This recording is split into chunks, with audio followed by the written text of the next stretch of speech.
Assalamualaikum warahmatullahi wabarakatuh. Selamat berjumpa. Kali ini saya akan membawakan kuliah Sistem Informasi dengan materi berjudul Konsep Dasar Sistem. Materi ini merupakan materi pengantar sebelum kita bahas secara mendalam tentang konsep dasar sistem informasi. Pengertian sistem.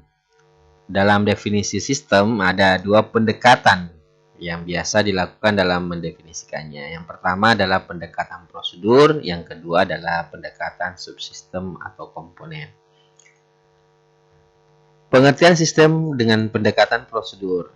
Sistem didefinisikan sebagai suatu jaringan kerja dari prosedur-prosedur yang berupa urutan kegiatan yang saling berhubungan, berkumpul bersama-sama untuk mencapai tujuan tertentu.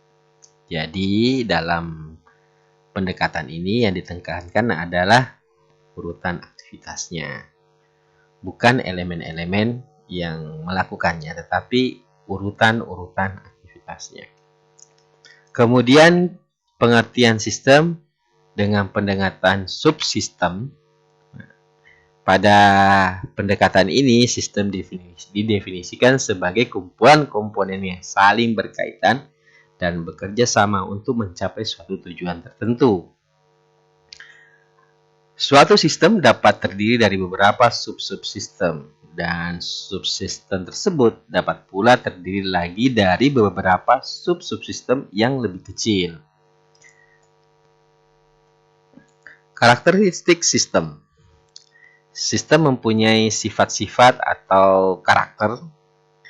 Di antaranya adalah yang pertama adalah tujuan, yang kedua masukan, yang ketiga proses, keempat keluaran, yang kelima batas atau batasan, 6 lingkungan, 7 kontrol, dan yang terakhir umpan balik. Berikutnya akan kita bahas satu persatu dari masing-masing karakter sistem ini. Yang pertama, tujuan. Tujuan adalah sesuatu yang akan diraih atau dicapai oleh suatu sistem. Tentu saja setiap sistem memiliki tujuan, entah satu atau beberapa ya. Yang berikutnya adalah tujuan ini menjadi pemotivasi yang mengarahkan sistem. Tanpa adanya tujuan, sistem menjadi tak terarah dan tak terkendali. Tentu saja tujuan antara satu sistem dengan sistem yang lain bisa saja berbeda-beda. Masukan. Masukan adalah segala sesuatu yang masuk ke dalam sistem dan selanjutnya menjadi bahan untuk diproses. Masukan dapat berupa hal-hal yang berwujud maupun yang tidak tampak. Contoh masukan yang berwujud adalah bahan mentah, sedangkan contoh yang tidak berwujud adalah informasi. Proses. Proses merupakan bagian yang melakukan perubahan atau transformasi dari masukan menjadi keluaran yang berguna. Misalnya berupa informasi dan produk. Tetapi bisa saja berupa hal-hal yang tidak berguna. Misalnya saja pada pabrik kimia, prosesnya tentu saja bisa saja menghasilkan limbah industri ya, baik yang mencemari udara maupun sungai misalkan. Atau pada sistem pernafasan ya. Sistem pernafasan ada hal yang berguna ya. Pernafasan menghasilkan oksigen yang dimanfaatkan sebagai proses pembakaran dalam tubuh kita. Tapi ada juga yang tidak berguna dan dikeluarkan kembali ke udara, yaitu karbon dioksida misalnya. Keluaran adalah hasil dari energi yang diolah dan diklasifikasikan menjadi keluaran yang berguna dan sisa pembuangan. Keluaran dapat merupakan masukan untuk subsistem lainnya yang akan diproses di dalam sistem tersebut. Jadi merupakan aktivitas berikutnya ya, di mana suatu sistem lain menerima masukan dari subsistem lainnya yang kemudian akan diproses oleh subsistem tersebut. Jadi merupakan rangkaian aktivitas. Pada sistem informasi, keluaran bisa berupa suatu informasi, saran, cetakan laporan, dan sebagainya. Mekanisme pengendalian dan umpan balik. Mekanisme pengendalian atau kontrol mekanisme diwujudkan dengan menggunakan umpan balik atau sering disebut dengan feedback. Di sini yang dimaksud adalah mencuplik keluaran. Umpan balik ini digunakan untuk mengendalikan baik masukan maupun proses. Tujuannya adalah untuk mengatur agar sistem berjalan sesuai dengan tujuan. Dalam bentuk yang sederhana, dilakukan perbandingan antara keluaran sistem dan keluaran yang dikehendaki atau keluaran standar.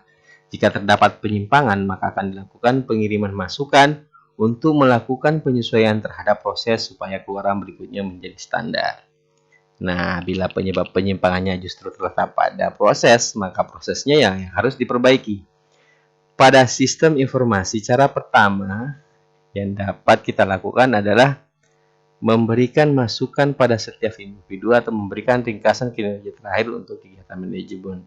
Adapun hal yang terakhir yang sering terjadi pada sistem informasi, justru pada program komputernya lah yang salah, sehingga keluarannya tidak sesuai dengan yang diinginkan, tidak sesuai dengan masukannya, gitu. Sehingga perlu perbaikan atau revisi dari program komputer tersebut. Selanjutnya, batasan atau sering disebut dengan boundary. Batasan adalah pemisah antara sistem dan daerah di luar sistem. Dengan kata lain, batasan menjadi pembeda antara batasan dengan lingkungannya. Batas sistem menentukan konfigurasi ruang lingkup atau kemampuan sistem. Sebagai contoh, tim sepak bola mempunyai aturan permainan dan keterbatasan kemampuan pemainnya. Atau contoh yang lain adalah pertumbuhan sebuah toko kelontong. Ini akan dipengaruhi oleh lingkungannya, dibatasi oleh lingkungannya, misalkan pelanggan, gerakan pesaing, dan ketersediaan dana dari bank. Kemudian dalam sebuah sistem bisa saja mengalami perubahan-perubahan batasan. Misalkan saja adanya perubahan sistem penjualan di sebuah perusahaan. Misalkan dari sistem tradisional berbasis kertas, kemudian bertransformasi, merubah aturan, berubah batasan menjadi sistem pemesanan dilakukan secara langsung. Di mana ada beberapa aktivitas itu menjadi tidak ada gitu karena tergantikan oleh sistem online. Lingkungan adalah segala sesuatu yang berada di luar sistem atau sering disebut dengan entitas-entitas luar. Jadi lingkungan bisa saja terdiri dari beberapa entitas luar yang memiliki pengaruh terhadap sistem. Pengaruh ini bisa positif maupun negatif. Lingkungan negatif adalah lingkungan yang merugikan. Dan tentu saja ini harus ditahan dan dikendalikan supaya tidak mengganggu kelangsungan operasi sistem. Sedangkan pengaruh positif adalah pengaruh yang menguntungkan, yang tentu saja harus tetap dijaga karena akan memacu kinerja dari sistem itu. Selanjutnya adalah subsistem dan supersistem. Sebuah sistem umumnya tersusun atas sejumlah sistem-sistem yang lebih kecil. Sistem-sistem yang berada di sebuah sistem itulah yang disebut sebagai subsistem. Berkaitan dengan sistem dan subsistem, istilah supersistem kadangkala juga dijumpai. Jika suatu sistem menjadi bagian dari sistem yang lain yang lebih besar, maka sistem yang lebih besar tersebutlah yang dikenal sebagai sebuah istilah supersistem. Sebagai contoh, jika pemerintah kabupaten disebut sebagai sebuah sistem, maka pemerintah provinsi berkedudukan sebagai supersistemnya. Jika ditinjau dari pemerintah pusat, pemerintah provinsi adalah subsistem dari pemerintah pusat, sedangkan pemerintah pusat adalah supersistemnya. Antarmuka. Antarmuka sistem merupakan hal yang penting sebab tanpa antarmuka ini, sistem hanya berisi sekumpulan subsistem yang berdiri sendiri dan tidak saling berkaitan. Bayangkan jika dalam sebuah perusahaan antara bagian produksi dan bagian teknologi informasi tidak berhubungan. Barangkali yang terjadi pihak teknologi informasi akan membangun sistem yang tidak diperuntukkan untuk menangani masalah sekarang pada bagian produksi. tapi menangani masalah yang telah berlalu. Secara prinsip, antarmuka subsistem berupa masukan dan keluaran. Dalam prakteknya, sebuah subsistem bisa saja hanya memberikan keluaran atau hanya menerima masukan. Klasifikasi sistem. Sistem dapat dibedakan antara lain sistem abstrak dan sistem fisik, sistem deterministik dan sistem probabilistik, sistem tertutup dan sistem terbuka. Sistem abstrak dan sistem fisik. Sistem abstrak adalah sistem yang berisi gagasan atau konsep, misalnya sistem teologi yang berisi gagasan tentang hubungan manusia dan Tuhan. Sistem fisik adalah sistem yang secara fisik dapat dilihat, misalnya sistem komputer, sistem sekolah, sistem akuntansi, dan sistem transportasi. Sistem deterministik dan sistem probabilistik. Sistem deterministik adalah suatu sistem yang operasinya dapat diprediksi secara tepat, misalnya sistem komputer. Sistem probabilistik adalah sistem yang tak dapat diramal dengan pasti karena mengandung unsur probabilitas, misalnya sistem arisan dan sistem kesediaan. Kebutuhan rata-rata dan waktu untuk memulihkan jumlah sediaan dapat ditentukan, tetapi nilai yang tepat untuk sesaat tidak dapat ditentukan dengan pasti. Sistem terbuka dan sistem tertutup. Sistem terbuka adalah sistem yang berhubungan dengan lingkungan dan dipengaruhi oleh lingkungan.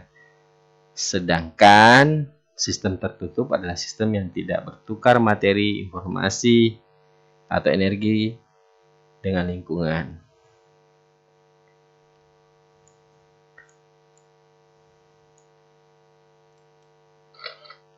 Demikian tadi materi tentang konsep dasar sistem informasi. Pada pertemuan berikutnya kita akan membahas konsep dasar data dan informasi.